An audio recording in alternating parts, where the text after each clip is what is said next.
नारी के खिलाफ अपराध कैसे रुकें? 8 वर्ष पहले महिला अधिकारों के लिए देश में पिछले 2 वर्षों में नई रोशनी नजर आई है, जब निर्भया की शहादत ने पूरे राष्ट्र को उद्वेलित कर दिया था। दामिनी, गुड़िया और काजल पर हुए अत्याचार के खिलाफ पूरा देश उठ खड़ा हुआ। एक दृश्य बहुत द्रवित करने वाला था। दिल्ली में आंदोलन के दौरान एक नन्ही बालिका हाथों में मौजूद तख्ती पर लिखा था, नजर तेरी गंदी और पर्दा मैं करूं। मुझे लगा कि इस बालिका ने तख्ती के जरिए समूचे पुरुष समाज को आईना दिखाया है।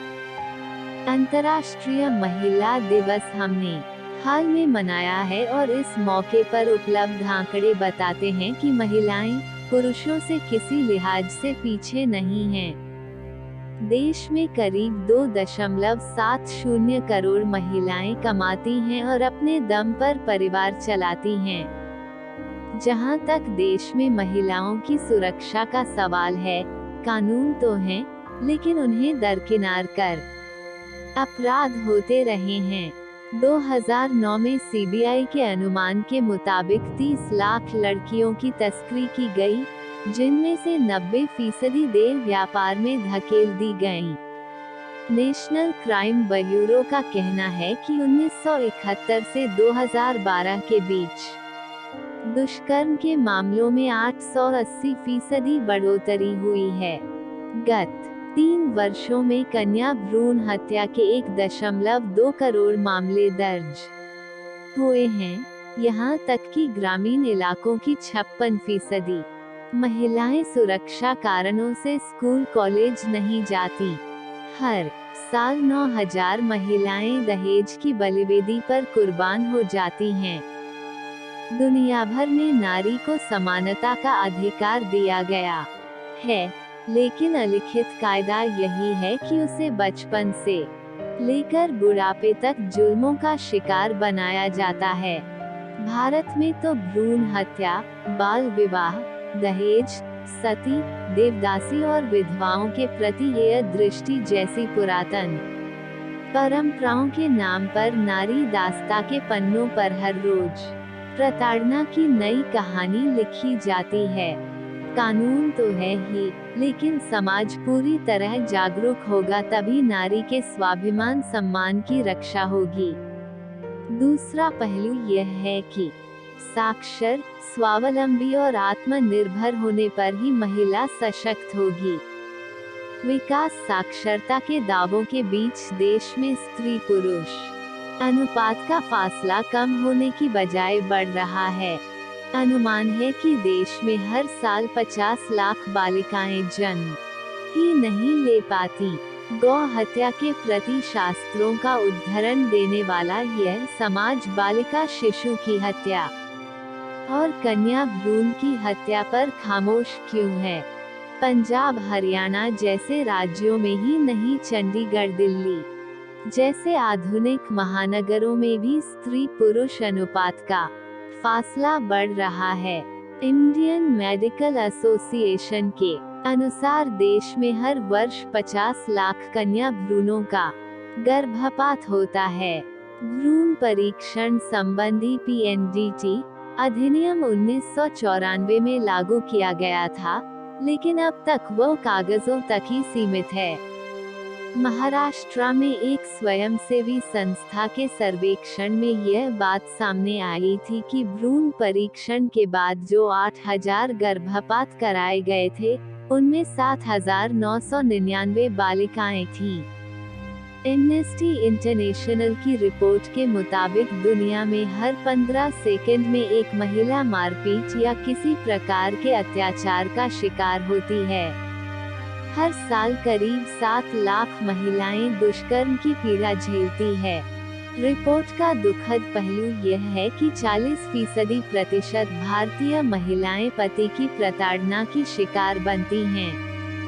यह आंकड़ा तो तब है जब घरेलू हिंसा यौन शोषण के 50 प्रकरणों में से एक ही पुलिस तक पहुंचता है।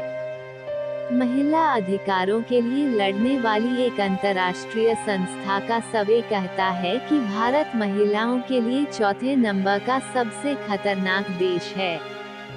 अफगानिस्तान, कांगो और पाकिस्तान ही हमसे पहले हैं। भारतीय दंड संहिता आईटी एक्ट, स्त्री का अशिष्ट रूपन रोकथाम अधिनियम 1986 तथा घरेलू हिंसा अधिनियम 2005 में सुरक्षा के तमाम प्रावधान हैं, लेकिन बढ़ती समस्याओं के आगे वे नाकाफी हैं। मीडिया ने हैवानियत की घटनाएं उजागर करने में कोई कसर नहीं छोड़ी है, पर यह महानगरों तक ही सीमित है। ग्रामीण इलाकों में ऐसे मामले सामने लाने के लिए भागीरथी प्रयासों की आवश्यकता है। कई बार खबरों की स्पर्धा में इलेक्ट्रॉनिक मीडिया इसे सनसनीखेज बना देते हैं, जिससे नारी की पीड़ा और बढ़ जाती है। स्थिति में तब फर्क आएगा जब सोच में बदलाव आएगा। अभी तो समाज में पुरुष प्रधान मानसिकता हावी है। बीबीसी पर दिए इंटरव्यू में दिल्ली दुष्कर्म एवं हत्या के मुख्य आरोपी का घटना के लिए पीड़ित को ही दोषी बताना हकीकत उजागर कर देता है। हमारे धर्म गुरु, खाप पंचायतें और कट्टरपंथी संगठन भी अपनी उलझुल बंदिशों बेतुके फैसलों से महिलाओं की असुरक्षा में इजाफा कर देते हैं। निर्भया की शहादत ने निश्चित रूप से महिलाओं के अधिकारों के लिए एक नई क्रांति का सूत्रपात किया है। कानून और दंड प्रक्रिया संहिता में हुए सकारात्मक बदलाव से महिला अधिकारों को नए आयाम मिले हैं। उन्हें अपनी बात कहने के लिए दर नहीं भटकना पड़ता। उनकी रिपोर्ट पर तत्परता से कार्रवाई होती है। दिल्ली में हाल ही में एक टैक्सी में हुए दुष्कर्म के 24 घंटे के भीतर टैक्सी ड्राइवर की गिरफ्तारी, मध्य प्रदेश में दुष्कर्म और हत्या के मामलों में 17 लोगों को मृत्युदंड तथा 500 से अधिक प्रकरणों में आजीवन कारावास दर्शाता है कि अपराधी कानून के शिकंजे से नहीं छूट सकेंगे। सारे उपायों के बाद भी यदि महिलाओं के खिलाफ अपराध इसलिए नहीं थम रहे क्योंकि हमें 2 मोर्चों पर कार्रवाई करनी होगी। सामाजिक बदलाव और कानून में सुधार। सामाजिक स्तर पर हमें स्कूल लेवल पर छात्र छात्राओं समानता के सबक देने होंगे, जिससे धीरे धीरे समाज के स्तर पर समानता की भावना पैदा होगी। कानून के स्तर पर हमें महिलाओं को हर्जाना मांगने की अनुमति देनी होगी। इसके अलावा इंटरनेट पर मौजूद अशालीन सामग्री पर किसी तरह की लगाम लगानी होगी। एक सवाल महिलाओं के राजनीतिक प्रतिनिधित्व का भी है। उम्मीद की जानी चाहिए कि इस साल महिला आरक्षण विधेयक ठंडे बस्ते से निकलकर संसद में आएगा और बहस महिलाओं के 1/3 प्रतिनिधित्व को सुनिश्चित करने के अपने मुकाम तक पहुंचेगी। जब नारी पुरुष के समान स्वतंत्रता अनुभव करेगी और खुले, स्वच्छ तथा स्वस्थ वातावरण में कोपलें फूटेंगी, तब कवि की ये पंक्तियां सार्थक होंगी। बेटियां शुभकामनाएं हैं, बेटियां पावन दुआएं हैं। गर्म झोंकों से बचाए शहर को, बेटियां ताज़ा हवाएं हैं। 1971 से 2012 के बीच दुष्कर्म के मामलों में 880% बढ़ोतरी हुई है।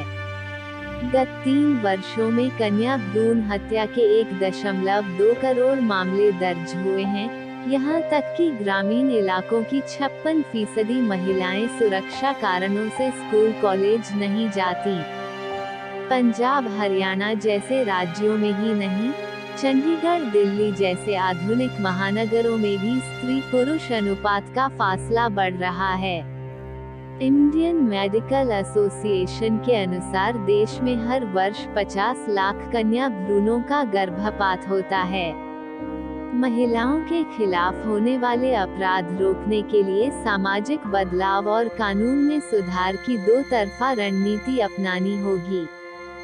संदर्भ जागरूकता के बावजूद महिलाओं के खिलाफ बढ़ते गुनाह। अगर आपको ये प्रेरक कहानी पसंद है तो कृपया शेयर, लाइक या कमेंट जरूर करें। चैनल को सब्सक्राइब करें।